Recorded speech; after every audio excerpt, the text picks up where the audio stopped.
बैठो। मान लेना उस दिन क्या मिल गई, वो मुखाग्नि हो गई उसी दिन। तो ये बात गोकर्ण ने अपने पिता से कही कि पिताजी अब मुखाग्नि की पीछे मत भटको, अब तो भगवान का भजन करो। जंगल में गए, भागवत की 10वें स्कंद का पाठ करके शरीर छोड़ा। इधर वो धुंधकारी ने मां के ऊपर हाथ उठाया, मां बिना पाल के कुएं में गिर के समाप्त हो गई। गोकर्ण जी ने समझाया, समझ में नहीं आया। अंत में गोकर्ण जी धुंधकारी को छोड़ के तीर्थाटन करने चले गए। इधर वो धुंधकारी पाप करने लगा, राजा के यहाँ चोरी करके लाया, 5 वेश्याओं को लाया। कथा से आप परिचित हो, उन वेश्याओं ने उस धुंधकारी को समाप्त करके उसी के घर में गड्ढा खोद के गाड़ दिया उस धुंधकारी के शरीर को, और धन लेके वो 5 वेश्याएं भाग गई। इधर वो धुंधकारी प्रेत बना भटक रहा है। गोकर्ण जी को पता लगा, उन्होंने श्राद्ध तर्पण आदि किया, लौट के अपने गांव में आए। पूछा, भैया हमारे भाई की सदगति मैंने कराया हूं, कहा लोगों से श्राद्ध तर्पण करके आया हूं। जब रात को अपने घर में रुके, एक भयानक आवाज हुई। गोकर्ण जी ने हाथ में जल लेके छिड़का। पूछा, कौन हो? उसने कि मैं तुम्हारा भाई धुंधकारी। भैया मैंने गया श्राद्ध तर्पण किया पर तेरी मुक्ति नहीं हुई, क्यों? अब बोले, मैं क्या जानू भैया, तुम बताओ। अब गोकर्ण जी की, भैया मैं सुबह भगवान भास्कर से पूछूं? सूर्य नारायण प्रत्यक्ष देव। कौन है सूर्य नारायण? प्रत्यक्ष देव, साक्षात। सुबह गोकर्ण जी ने सूर्य नारायण से पूछा कि भगवान एक बात बताइए, मेरा भाई धुंधकारी प्रेत योनि में पड़ा है, मैंने उसके लिए गया श्राद्ध तर्पण आदि सब जितने भी शास्त्रों में जो कर्म लिखे हैं वो सब किए, पर धुंधकारी की मुक्ति क्यों नहीं हुई? भगवान भास्कर ने जवाब दिया, आपने सारे कर्म किए जरूर, पर धुंधकारी की मुक्ति इसलिए नहीं हुई क्योंकि आपका और धुंध। फिर दोबारा कथा करी गांव वालों के लिए, फिर उस कथा से सारे गांव वासियों का उद्धार हुआ। उसके बाद कथा के क्रम में आगे व्यास नारद संवाद है। नारद जी ने व्यास जी से कहा, आप भगवान की कथा, भगवान के गुणानुवाद हो ऐसा कोई ग्रंथ लिखिए। तब महात्मा व्यास ने कलम उठा के श्रीमद् भागवत महापुराण की रचना की। मां तो भाग गया ये करके। उस समय अर्जुन और भगवान द्वारकानाथ आए और कहा, द्रौपदी घबरा मत, जिसने तेरे पुत्रों की हत्या की है तेरे सामने लाके मृत्यु दंड देंगे। भगवान और अर्जुन गए, अश्वत्थामा को पकड़ के लाए। द्रौपदी ने अश्वत्थामा को क्षमा दान कर दिया। पहले तो द्रौपदी को क्रोध आया, पर देखो भगवान का नाम क्रोध को शांत करता है। जो द्रौपदी अश्वत्थामा को मरा हुआ देखना चाहती थी, पर देखिए भगवान के संग का असर, भगवान के संग ने, भगवान के भजन ने उस द्रौपदी के क्रोध को शांत कर दिया। वही द्रौपदी अश्वत्थामा को देख के कह रही है, इसको छोड़ दो।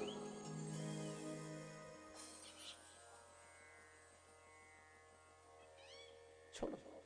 अर्जुन की मैंने प्रतिज्ञा करी, उनकी ब्राह्मण का अपमान कर दो। ब्राह्मण का अपमान मरण के समान होता है, निवेदन कर रहे, इसलिए भूल कर भी ब्राह्मण का अपमान नहीं करना चाहिए। उसकी शिखा सूत्र काट दिए, मस्तक पे एक मणि थी, वो मणि निकाल दी, अपमानित करके उसे भेजा। वो बदले की भावना लेके रहने लगा। भगवान द्वारकानाथ द्वारका जाने के लिए तैयार हुए, पर कुंती भुआ आई और कुंती भुआ ने भगवान से दुख मांगा। भगवान की बुआ, मैं ये वरदान नहीं दूं, कुछ दिन और रुके। महात्मा भीष्म को दर्शन देने गए, जो 56 दिन से बाणों की सैया पर लेटकर भगवान का इंतजार कर रहे। लौट के आए भगवान। उसी समय अश्वत्थामा ने बदले की भावना से अभिमन्यु की पत्नी उत्तरा के गर्भ पर ब्रह्मास्त्र संधान किया। गर्भ जलने लगा। उस उत्तरा ने भगवान को पुकारा, भगवान गर्भ में गए और उस गर्भ के बालक की रक्षा की। इधर भगवान द्वारकापुरी आ गए। उस बालक का जन्म हुआ, नाम पड़ा परीक्षित। बड़े हुए, उत्तर राजा की बेटी इरावती से इनका विवाह आदि संस्कार हुआ। एक दिन युधिष्ठिर ने अर्जुन को भेजा, भगवान का समाचार लेके आओ। अर्जुन गए और लौट के जब आए, युधिष्ठिर जी से कहा भगवान अपनी लीला को विराम देके स्वधाम गमन कर गए। इधर पांडवों ने परीक्षित को राजा बना के स्वयं स्वर्गारोहण करने चले गए। परीक्षित राजपाट करने लगे, धर्म पूर्वक, न्याय पूर्वक। एक दिन रात को निकले, मेरे राज्य में कोई दुखी तो नहीं। एक काला पुरुष गाय और बैल को मार रहा था। राजा परीक्षित ने उसके ऊपर धनुष बाण निकाल लिया। कौन है तू जो मेरे राज में ऐसा पाप कर रहा है? उसने कहा मैं कलयुग हूं, मेरे राज में नहीं रह सकता। उसने कही कहां रहूं? जहां चोरी हो, व्यभिचार हो, जुआ सट्टा हो, मदिरालय हो, जीव हिंसा होती हो, ऐसी जगह तू रहे। उसने कहा आपके राज्य में होते ही नहीं, कोई अच्छी जगह, सोने में तेरा वास। वरदान देके राजा परीक्षित आए। एक दिन सोने का मुकुट पहन के राजा परीक्षित शिकार करने गए। सोना, हर सोने में कलयुग का वास नहीं है। निवेदन कर रहे हैं आपसे, जो सोना मेहनत से कमाया है उस सोने में कलयुग का वास नहीं है। और जो 2 नंबर को है,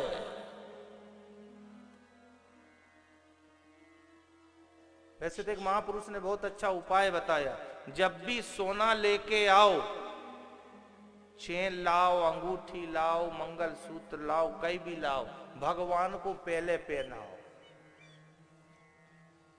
उससे क्या होता है, वो भगवान के गले में पहुंचने के बाद मान लो अगर उसमें कलयुग होगा भी तो वो भगवान का स्पर्श पाके वो दोष समाप्त हो जाएगा। पर अपन कई कर रहे हैं, इधर वाले बता रहे लियो ने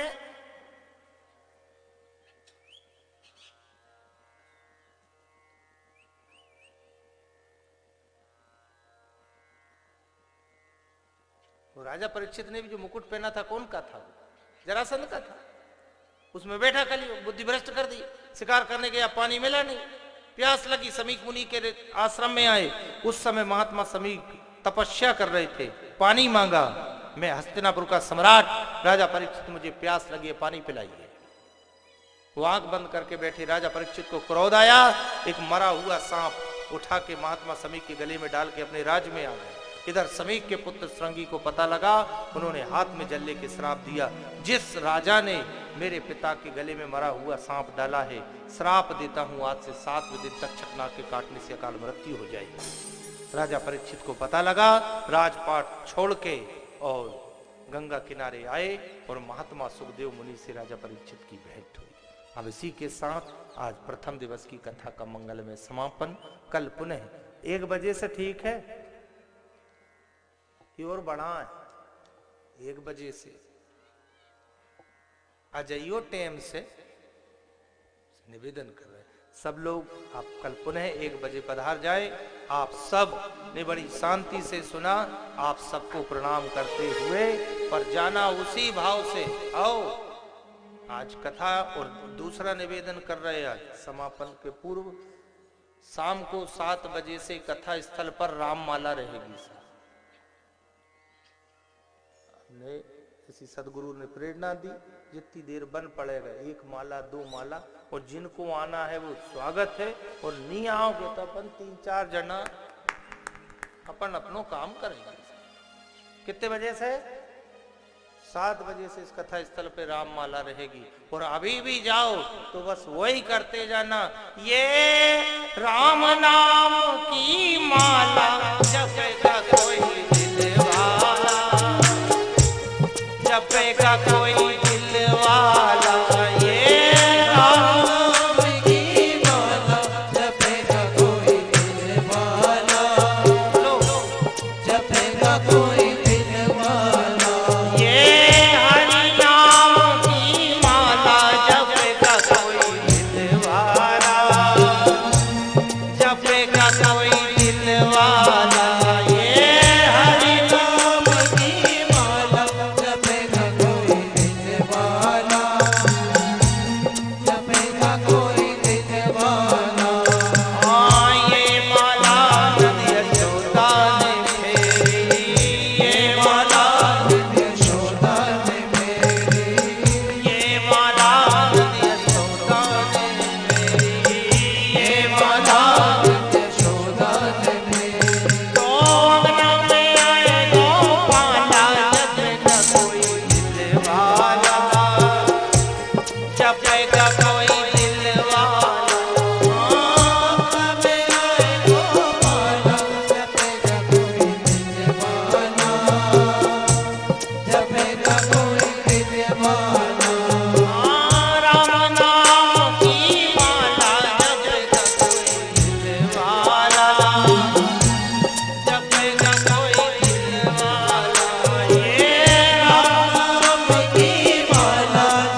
बताए हर हर महादेव नर्मदे।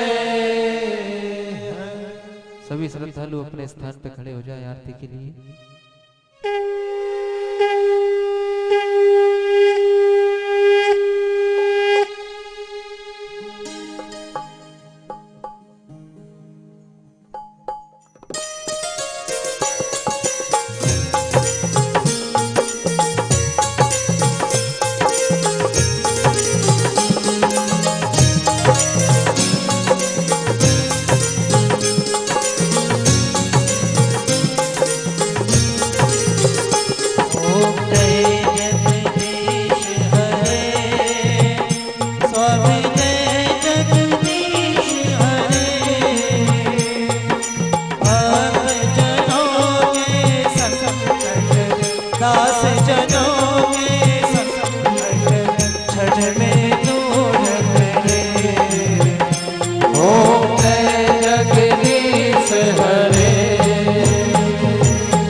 स्वामी शरण गहूँ मैं किसकी, तुम बिना और न दूजा, प्रभु बिना और न दूजा, आस करूं किसकी। ओम जय जगदीश हरे। तुम पूर्ण परमात्मा तुम अंतर्यामी, स्वामी तुम अंतर्यामी,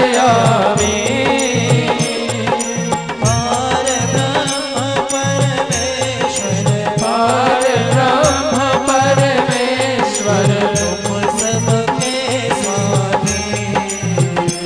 ओम जय जगदीश हरे। तुम करुणा के सागर, तुम पालन करता, स्वामी तुम पालन करता, मैं मूरख धन काहे, मैं सेवक तुम स्वामी। कृपा करो भरता।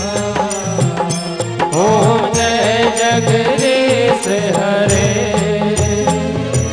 तुम आए अगोचर सबके प्राणपति, स्वामी सबके प्राणपति, किस विध मिलो दया भय, किस विध मिलहु दया में। तुम में घूमती। ओम जय जगदीश हरे। दीन बंधु तुम हरता, तुम रक्षक मेरे, स्वामी तुम रक्षक मेरे, अपने हाथ उठाओ, करुणा हाथ बढ़ाओ। पार पड़ा दे। ओम जय जगदीश हरे।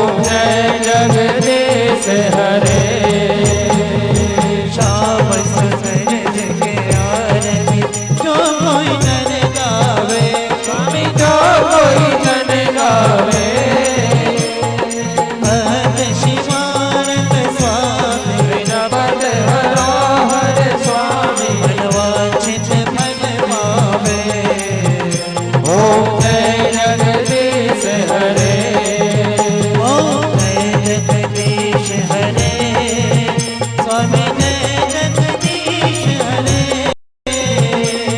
भक्त जनों के संकट दास जनों के संकट क्षण में दूर करे ओम जय जगदीश हरे ओम जय जगदीश हरे ओम जय जगदीश हरे कर्पूर गौरव करुणावतार संसार सारम मुझहार सदा वसंतम हृदयाल वंदे नव भवानी सतत भाव वंदाल माला वंदाल भारे कृपाल माला जिसे करा दिगंबराय च दिगंबराय नमः शिवाय ओम नमः शिवाय ओम दलयन चेतनीकरणं पश्चात् देवातिवन्दनमात्